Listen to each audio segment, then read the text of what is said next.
We're talking about feminine hygiene. If you don't want to listen to me, get off the page. Hey guys, Zoe here. Welcome back to my YouTube channel. My name is Siobhan Zoe. I am back with another YouTube video. Today we're talking about feminine hygiene. It's a topic that I've always wanted to address. I think we're going on 6 years of me wanting to talk about this because I'm very passionate about armpit smells. I know it's crazy. I have a very sensitive nose. I can smell things that no one else can smell. And people will be like, oh Zoe, I smell you. Before you have greeted me, I smelt you. So I wanted to address this topic, and I was dreading it because I know it can come off very insensitive. I know it can come off very judgy, but I'm very passionate because not everyone has a parent that's taught them hygiene or sisters that have taught them hygiene. I might be your only sister online, so let me help you where I can. I want to also be very aware and I'm conscious that not everyone has access or funds to be able to splurge on a lot of products. But let's use what you have effectively, right? So let's get into it.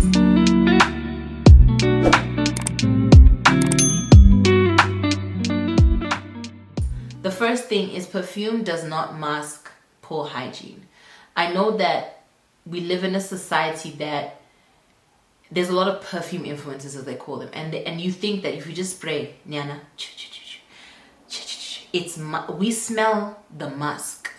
Underneath the mask of the perfume, we smell the musk. You smell musty, dusty, and crusty, and perfume is not going to hide that. So investing in an antibacterial soap has saved a lot of time for me because I am one person, my armpits have to smell good. I don't know.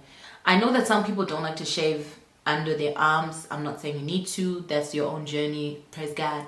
But if you don't shave, you really need an antibacterial soap because that hair really traps bacteria. There is good bacteria and bad bacteria. We are addressing bad bacteria because bad bacteria makes you smell dusty and musty and crusty. I also use an exfoliating scrub in the shower. I remember one girl asked me how I don't have strawberry legs. I use an exfoliating scrub in the shower. It's more gritty. It has more girth than my exfoliate for my face. I don't like feeling any of those microbeads on my face, but on my body I don't mind because I feel like the skin on my body is a bit more tough. It's got a bit more gumption. So that helps to exfoliate in between shaves, and just in general I love feeling like the dead skin is washed away from the exfoliator. Whether you choose waxing, laser, hair removal, creams, or shaving, you've got to do it consistently for you to see effective results. I personally am a big fan of laser. I shave my legs, but I will laser everywhere else because I don't have the time to be, ain't nobody got time for that. But again, it's not affordable for everyone. So if you are going to be those girlies that shave, maybe like, your V's, do it consistently and eventually the hair will stop to be in that area. I'm saying this as someone who shaves their arms, and I rarely get arm hairs and leg hairs because I've been shaving for a long time. So I recommend that if you're going to do it consistently. But laser has helped me. Personally, TMI, I used to get really bad ingrowns, and if you know, you know. So I've been doing laser for the last maybe 3-4 years, and it's changed my life. It's so good. I go to laser clinic in Australia, and the girls are so cute and so funny, and we have a good laugh. Now I only need to go for a re-up like once a year, just to touch up, just to make sure it's consistent. But I really don't need to. I can stretch it for a really long time, and it works amazing. So recommend laser if you don't want to. That's fine. But if you are an all-natural girl and you love a bit of hair, that's fine too. Please refer to point number 1. Number 3, let's get into hair. I know that there was a time on YouTube where the natural girlies said wash your hair once a month. For the love of God and all things smelling good, please wash your hair every week. It doesn't dry out your hair. That keeping my hair in cornrows for 8 months is gross. Because you can keep it in cornrows and still wash your scalp. Y'all don't be washing it. You don't be touching it. And then you take it out. Fungus, bacteria. You know that we can smell your wigs, guys. Like, if you're not into extensions or wigs, that's fine. But even your natural hair, you need to wash it once a week. I wash my wigs after every use. I wash my hair once a week. I don't care if my hair's in braids. I'm washing my braids. I wash the scalp. And I don't even spend a lot of money on shampoos. When my hair's in braids, I was using Schwarzkopf. I think that's how you say it. I was using their shampoo and it cost $4. I don't have a clarifying shampoo. I don't have nothing fancy. I have a shampoo and a conditioner and the good old Blue Magic cream. That's all I've been using, and the Miele on the perimeter of my hair. And I don't want to hear Miele is bad for you. It works for me. Again, your body is your body. Genetics plays a big difference in how people respond to things. Okay, so I use basically 4 products. My hair's growing, my wigs are clean. Please wash your wigs, your hair extensions, your braids. Before you put your extensions in, wash them. Before you put your braids in, put them in apple cider vinegar. And please, for the love of God, wash your natural hair. It is not okay to walk around with unwashed hair. Like, ugh. It smells, guys. You will have bugs growing in your hair. Like, I've literally seen someone undo their hair and a cockroach crawled out. What? That's not normal. Please wash your hair consistently. And sometimes, guys, I'll be honest, if I'm running low on shampoo and I've got nothing left, I have literally just washed my hair with water just to get in there and do this. It feels so much better for me. Even for my wigs, sometimes I don't even use shampoo. I will use dishwashing soap if I don't have shampoo. I don't care. It's just got to be clean. Please wash your hair. Please. Number 4, chlorophyll has been one of the best investments I have ever seen. I honestly cannot brag enough about chlorophyll. It's done wonders for my skin, but chlorophyll also has a lot of benefits for your gut. But my main thing why I put this in here is because if you struggle with body odor, it helps to clean you from the inside out and helps with better body odor. So I definitely recommend chlorophyll. I bought mine on iHerb years ago. I'm not even halfway through, I don't even think. It is amazing. It does wonders for my skin. If you're like me, if you guys remember my skin from back in the day, yeah, chlorophyll has done wonders. I usually do it at nighttime. I'll put, because I don't like the taste of chlorophyll, I don't put it in my water. I put it in my juice. Yes, I'm a grown woman who drinks juice. I put it in my juice and I put a little thing in, make my juice look green and murky. It looks gross, but it tastes good because it masks the sweetness of the juice, masks the taste of chlorophyll. I don't know how you girls drink it in water. It's not for me, but it is from plants. Remember from back in the day, biology, yes, but it does wonders for our bodies. So I definitely recommend investing in chlorophyll. I don't think I even spent $12 on mine. So if you can afford it, definitely get it. If you're acne prone, definitely get it. It helped my skin. Like, I can't rave enough about it. An effective skincare routine plus chlorophyll has made my skin do wonders. That's all I have to say. Number 5, speaking of skin, build an effective skincare routine. You don't have to spend, you don't need a 10 steps Korean skincare routine. If you can't afford that, if you can, that's cool. But if you're not going to know how to use it, then don't do it. Don't do it. I'd rather you just get a good exfoliator, a good moisturizer, a good sunscreen, and a good cleanser, and you build on that. Because I know the girlies were trying serums. I was looking at the girls put on $300 serums, and I was like, I don't want to spend that much on a serum. I'm very cheap sometimes, so I didn't want to spend that much on a serum. But what I did was I invested in stuff that was in my budget, and I found VR Face and Body. They followed me on Instagram for a really long time, and I didn't know why, because I was like, what is this brand? Then one day I was like, I need a body shimmer, and I found they had skincare products. I've been using their hyaluronic acid, their retinol serum, and their, is it vitamin C? Vitamin C serum. I've seen a difference with the retinol. Vitamin C, I still don't know if it's making a difference because I also use a vitamin C face wash, so I feel like I might be doing too much with that. But I built an effective skincare routine, and those products cost me $6. A group of them, they were on sale. So you just go within your budget. That's basically what I'm trying to say. So I use a lot of black owned brands. I use a lot of brands that work for me because I feel like it's tailored for me, and I really do my research. I'm not saying you should buy 20 steps if you're not going to know how to use them. If only you have 4 things, use those 4 things effectively. Especially a sunscreen. I cannot brag enough about a sunscreen. A sunscreen is so important. Your skin is the biggest organ on your body. You gotta look after it. LA Beautyologist has taught me so much about how to wash my face, and I've been doing makeup and skincare since I was like 13. I did not know how to wash my face. She recommends you wash your face for 1 minute. So I usually sing Fresh Prince of Bel-Air, or I actually play a TikTok that's 1 minute and I wash my face. And then I've noticed a difference. Like, I've noticed a tangible difference in the texture of my face and in the pores on my face. Try to really get an esthetician or dermatologist can really help you with your skin. If you can't afford that, there are girls out here who are giving gems, but you've got to remember genetics plays a big part in your skin. But you also got to remember, some of these people are just sponsored, and you've also got to remember what works for another might not work for you. I'm saying tailor a skincare routine that works for you. Number 6, probiotics. That rhymes kind of. Didn't rhyme kind of. So I've been using a probiotic for 3 years now, and I don't know why I started it. I think I followed Justin Kelly on TikTok one day, and he was talking about probiotic. Now, if you know me, you know I'm a Jackie Aina or Jackie Asamoah fan. And she was talking about kombucha.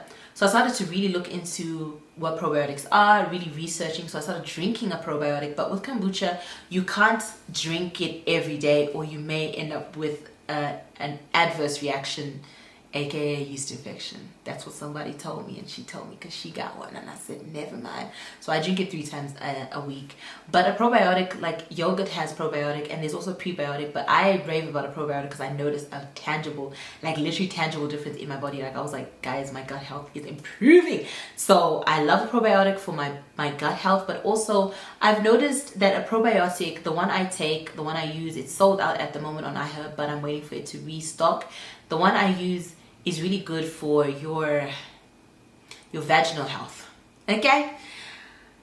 I can't remember, one of my friends was asking me, I don't know how we talked about this, but she was like, what do you use? And I was like, oh, I drink a probiotic. And she was like, what is that? I was like, y'all don't do it. Women, you need one. It's so good for your gut health, but also for your vaginal health in general. It helps you to be balanced, for your pH to be balanced and to smell good. I don't know how to say this in the most tactful way, but that's what I've noticed a big difference in, especially when I'm on my period. I've noticed I take a probiotic and it helps. Even drinking straight cranberry juice really helps. Kombucha also helps. Drinking a lot of water helps, but actually taking a probiotic pill has done a world of difference for me. So I recommend it. Again, you can choose to do what you want to do with your body, but yeah. Number 7, let's go into your gut health. If you know me, I've been bragging about pooping twice a day for years. I need to be regular. If I'm not regular, I know something's wrong with my body because I'm so in tune with my body. I know what time my body's going to need to go to the bathroom and when. Like, literally know the time, exact minutes. Like, I'm not joking. Like, 6:30, my body's like, we're going. Okay? 4:30, my body's like, we're going. Okay? I've been doing this, literally studying my body for 3-4 years now. I'm not joking when I say I've studied my body. So I'm very into gut health. One of the biggest things I can recommend if you don't have a good digestive system, L-glutamine has done so much for me. I don't know the science behind it, but it's good for your health. It's good for your gut health. It's good for your digestive system. So especially when I'm on my period, I've noticed, you know, when women, we get the cramps, we get the constipation, we can get diarrhea.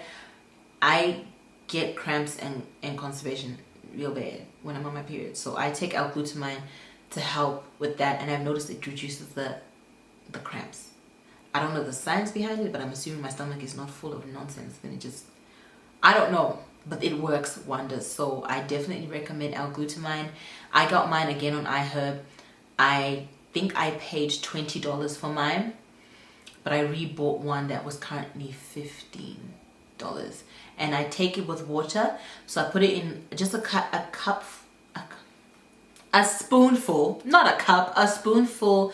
It comes with a spoon, a little mini spoon, and I put that in water, and then I mix it until it's clear. If it's not clear, you're gonna taste it. If it's clear, you're not gonna taste the L-glutamine. It doesn't have a horrible taste. It's just you're gonna taste the water tastes a bit odd. Number 8, eating a well-balanced and healthy diet. Whether you are plus size, whether you are skinny, I know there is a lot of fat phobia in this generation. But let me tell you something, as a skinny girl, I used to eat Big Macs almost every single day. There was nothing healthy about me. So really in this size that I'm at now, I really want to focus not so much on being skinny, but being healthy, whatever that looks like. So eating a well-balanced diet, it really helps with your internal so your external smells good. Because if you are a person who eats one food, a particular food, you'll notice that you can even smell it. Like for example, I eat a lot of beetroot. Sometimes my pee will be a different color because your body is flushing out certain things, right? So your body's always indicating what's on the inside. And if you have bad health, like if you're not eating a healthy diet and you're not looking after you, your body's not digesting food, you're not looking after what you're eating, what you eat is either feeding you or killing you. It's going to reflect on the outside, I'm telling you. I'm telling you, look at your body's always teaching you something about itself, whether good or bad. Either you're flourishing or your body's like, girl, we have low iron, you keep sleeping a lot.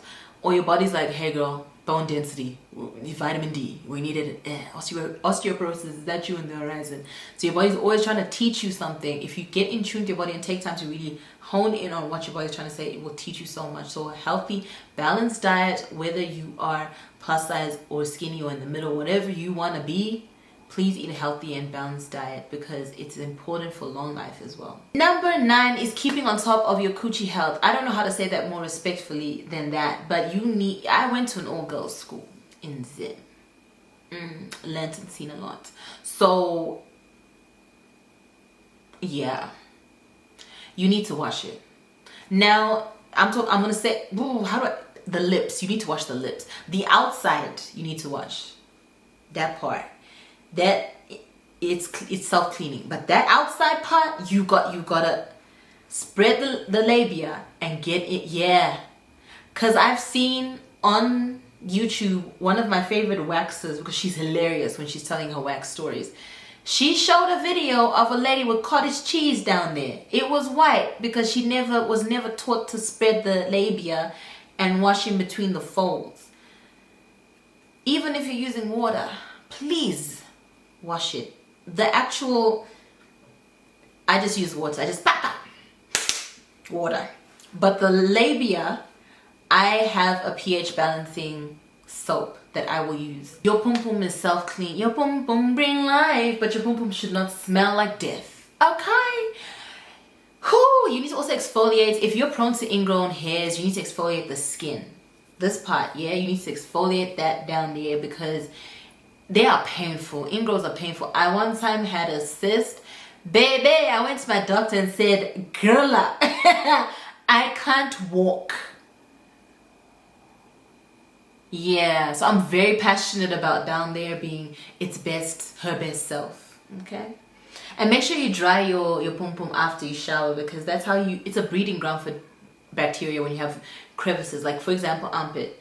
It's the same when you have your legs closed. That little, by the thigh area, it's prone to bacteria. You also have your booty cheeks prone to bacteria. Make sure you wipe. I don't know why I did this, but make sure you wipe well because after your shower, that moisture, bacteria is like, hey girl, coming to visit. Bad bacteria equals smelling bad. Yeah, you got it. Number 10, I hope you're still watching because we're still talking about that region. And before you think, girl, did you mean wash? No, I mean you buy new ones. Did you know that every 6 months? Because I didn't. I learned that 3 years ago and I said, oh, so those period panties were not a good thing? Okay. So I buy my panties usually in July is when I'll buy new ones. So I'll buy them in December. I already ordered my newbies. I love a good bonds. Cotton on's my favorite thing, but I love a good bonds. I love to buy cotton underwear because something about cotton does wonders for down there. I know it's hard when you're on your period because people encourage you to have period panties, but I've literally bought panties specifically for my period and then I just use a pad. But I'm very conscious that cotton is better for you down there, especially if you are prone to yeast infections. I wouldn't try to buy panties a bigger size. That's what helped me, especially if you're prone to ingrowns. For the first few months, I would buy panties that are one size bigger than me so that it's not too tight. And then eventually I just got lazy and I learned that cotton underwear, exfoliating, all that stuff that I taught you just before. So I encourage you to buy new underwear if you can afford it. Cotton underwear every 6 months. Does wonders for your cooch. I was on X, the artist formerly known as Twitter, and a Cardi B said that when she's on her period, her blood doesn't smell. And it created this whole discourse. And that's why, again, I'm not a dermatologist, I'm not an OBGYN, but I do know that's nonsense. Blood has a smell. It's blood. I'm not talking old blood. I'm talking, you cut yourself and smell it. It has a smell. So this misinformation can cause people who do have a smell, because some people do smell fishy. Your pH can be imbalanced from sexual activity, not washing and being clean. Your diet, fornication with men who are not clean. Yes. Y'all be letting people put them them fingers and them bangs, and you've never seen that man wash his hands, can mess up your pH. It's a very sensitive area, so that kind of misinformation can make young girls really insecure about their periods because blood has a smell. So I really wanted to do this video to address topics that I don't think we talk about, and a lot of women have a lot of foolishness. I've seen it on Nick Cannon's podcast where one girl says she can swirl her finger up there and it has no smell, and he was like, yeah, the girls I mess with don't have a smell. And I'm like, but you mess with multiple women, so you can end up messing up each of their pHs because you're not clean. Like, a man is also responsible for women's pH, and I think a lot of people don't realize that. So don't be giving your diamond to people, because that's how your diamond end up smelly and stinky. But also your diet can mess up your pH. Number 11, I shower twice a day. So when I go to the gym, I go having showered. I shower either at the gym. Yes, I just wear thongs, patas for Africans. And then I shower when I get home. After going to work or going wherever I'm going. I shower sometimes 3 times a day. It's just a personal preference. I shower. I know that people have this thing of, I won't shower in the morning because I didn't do anything at nighttime. But my thing is, I'm tired when I wake up, and I feel like a shower wakes me up. I feel like it's fresh. So I do shower multiple times a day, and in summer sometimes 4 times a day. I do not care. I just like to be in the shower. I feel like I'm refreshed. I feel like it's cooling. I feel like it smells good, and I just moisturize after. I don't see the problem with showering multiple times a day. And when you shower, get an African net or a loofah. Not the loofah from Australia, the loofah that's the natural plant, and really get into it.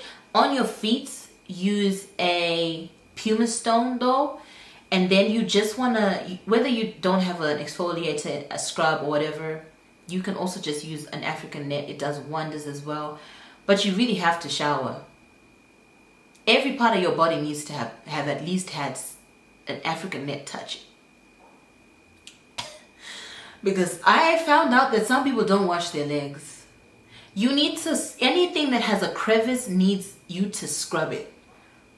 I know a lot of men that don't wash. Because I ask. You need. This is how you smell good. This is how, I know we're talking about feminine hygiene, but I thought I would just snip that in. Number 12 is during your period, you want to try using cotton products. For the people who can afford to use pads, tampons, and liners, because I know that it's not always affordable for some people. Some people have no option but to use t-shirts and cotton balls. I one day, and this is a big passion, I've never talked about this on this page, I will one day have a charity where I can buy menstrual products for women in Zimbabwe who cannot afford it. One day. It's my biggest goal in life. One day. But for now, for the people that can afford it, whether you use a Diva cup, that's fine. But if you use menstrual cups and stuff like that, that's not really what I want to talk about. But cotton pads, cotton liners, and cotton tampons, everything has chemicals. So don't listen to people that say, oh, chemicals are bad. All these chemicals. Chemicals are not always bad. There are toxins. That's not what we want in our bodies. And sometimes the pads that are popular and tends to be advertised and they tend to be cheaper are not always the best ones for you. And I'm saying this as someone who gets really bad cramps. I've noticed when I've switched to cotton how my cramps improved before I even started L-glutamine. So just know cotton. If you do, I've talked to an OBGYN, she's recommended cotton. So I use cotton period panties, and then I use a pad on top of that. And you have to change your pad at least every 3 hours. Changing your tampon every 3 hours, because blood does have a smell. Old blood is where you have that sanuga, like it's like potent. You don't want that, so you have to make sure that you change regularly. And I do have flushable wipes. Child, I will buy baby wipes if I need to, and I will go to the bathroom with one, wipe down, and then change my pad. It's a personal preference for me because I like to feel fresh in the nether of nethers. So I recommend either you try and switch to cotton as much as possible. If you use a menstrual cup, that's fine, but if you don't you'll see a difference, trust. Number 13, get a good moisturizer, both for your face and for your body. So I love vanilla smells. I don't know what it is about vanilla. I just think it smells so edible. So I like using a shower gel that's more geared to vanilla, perfume oils, body oils, moisturizers that tends to be in that scent. Because then when I use my vanilla scented perfumes or scents with vanilla in them, they do the doing thing. So get a good moisturizer. I cannot stress enough about how a moisturizer does wonders for our skin, but there's nothing more important to me than when I shave from top to bottom, honey. Moisturize, then go into my bed. Oh, it feels so good. So a moisturizer does wonders. I also cannot rave enough about sunscreen. If you wear sunscreen only in summer, what? I wear sunscreen in summer, autumn, winter, spring. I don't care. I wear sunscreen when I'm at home. I wear sunscreen outside. I do. And what about it? And the thing is, like, I love Fenty's body butters, but they're $90 something. So I'm not there yet. So what I did was I found the Body Shop. I went back to my old school, tried and true, and they have a body butter, and I bought the body oil, and it's beautiful. So you don't always have to spend. There's one that I really want to buy, and it's $120. There's one body oil. I'm not there yet. I love a good luxury, but not there. Number 14 is a perfume that works for you. On TikTok, all the girls recommend Arabic perfumes, but when I went to shop, I smelled at least 20 bottles. I don't like sweet perfumes. The ones they had were very sweet. So the girls on TikTok are telling you the notes. I don't understand what that means. I want one that's got vanilla, pistachio, cedar, kind of woody more smells, or masculine more smells. Like, I like something that's floral but masculine. I don't like sweet. If it's sweet, it's gonna make my hay fever act up. And if my hay fever act up, it's my daddy's hay fever act up. We don't want that. So I'm very big on smelling like me. I like to layer my perfumes so that I smell like myself. Don't just get something because everybody else has it. And you don't need to spend a lot of money. Let me tell you my biggest tip. Zara perfumes are amazing, honey. Chemist Warehouse has amazing perfumes that are under $10. You don't need a $200 perfume. If you can afford it, go off. But if you can't, go and get a Zara perfume. I have Zara perfumes that have lasted me years. My favorite one is this rosy sort of feel. Oh my god, I can buy it. Literally, I've bought it almost every time I go to Zara. I forget that I have it, and I'll buy another one. So I currently have two, but it has lasted me years, and it smells so good, and it lasts a long time. If you add a bit of Vaseline or body oil and then spray, it lasts a long time. So you really don't need an expensive perfume. My biggest recommendation is, sometimes you have perfume blindness. Don't put it here. I know that everyone puts it here, which I think is fine, but when you put it here, which is my habit, I'm a creature of habit, and I put it here, I don't smell myself, and so you might not think your perfume has a scent, and people can smell you, but you can't smell you. So try to put it just behind, you know what I mean? I sometimes put it in my hair, yes I do, and then I put it here, and then I do this. Some people put it behind the knees. I don't know why.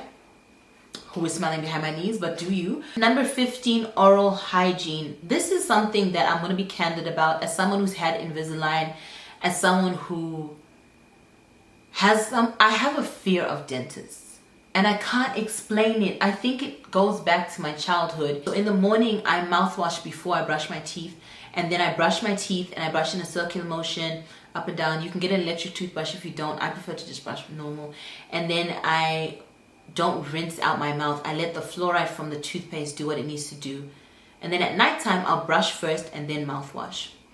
And in the morning, sometimes I feel like it makes my breath fresher in the morning, if that makes sense. Obviously, you might just have a little bit of, but I feel like it makes my fresh breath last longer.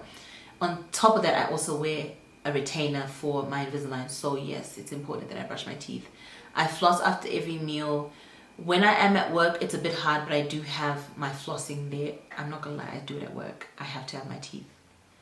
Yeah. I have the little picks, the flossing, and then I have the string, but I also have toothpicks. So I will go with all of them if I need to. I do not care what people think.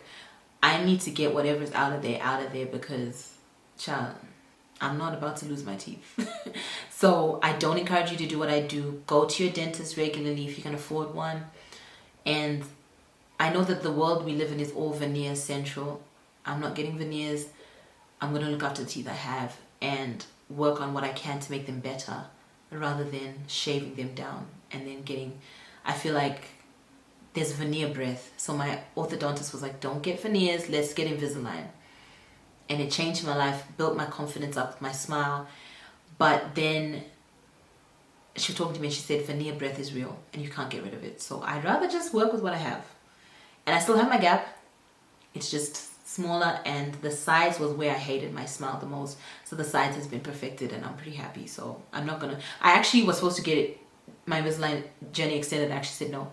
So brushing your teeth is important. Going to a dentist if you can, and you're insecure about your teeth like I was, go to an orthodontist. But really, don't be going to these girls who do their practice. What are them? Veneer techs? Please don't. Your teeth are so important, because if you don't look after your teeth, you can end up with an infection in your teeth that can go straight to your brain. Just saying, that's terrifying. So I've been trying to be consistent. It's cost me a lot of money because I didn't go for a long time. So I'm really trying to tell you guys, prevention is better than cure. The last thing, and probably the most important thing I can recommend, going to your doctor. As someone who is very in tune with her body, anything out of whack, I go to my doctor and I say, feel this lump right here. What is this? And we do the tests. I'm like, I'm tired. What is this? I do a blood test usually in July, every year. And it's just to do an overall checkup. I'm not going to her because I'm sick. I just need to make sure everything is in check. So that includes, sometimes we will do a pap smear, but that includes all the tests that I need to do. Sometimes we've done MRIs because we've noticed something's off. And it's saving your life by being smart about your choices. So you don't go to the doctor when you're sick. Go to the doctor for a checkup outside of when you're sick. Because I'm very big on what vitamins do I need to take, doc? What am I low on? What am I deficient in? Because I've noticed differences when she's recommended things, and we work together really well. Sometimes she will text me and say, hey girl, not cancer, but you know, I wish she would have just texted to me. God, call me. But we work well together because she has seen every crevice of my body, and I mean every crevice. The cervical cancer is a really big thing, especially in Australia. I don't know what the research is behind this, but a lot of women have cervical cancer, and it may be too late when you discover it. So really checking in with your doctor, getting the necessary tests, and backing yourself, finding a doctor that takes you seriously. A lot of doctors tend to think we're hypochondriacs.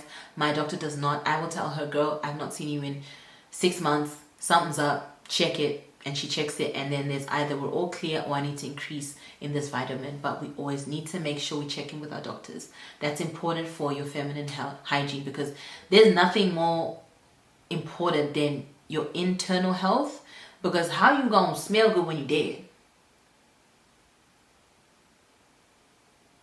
Bye guys.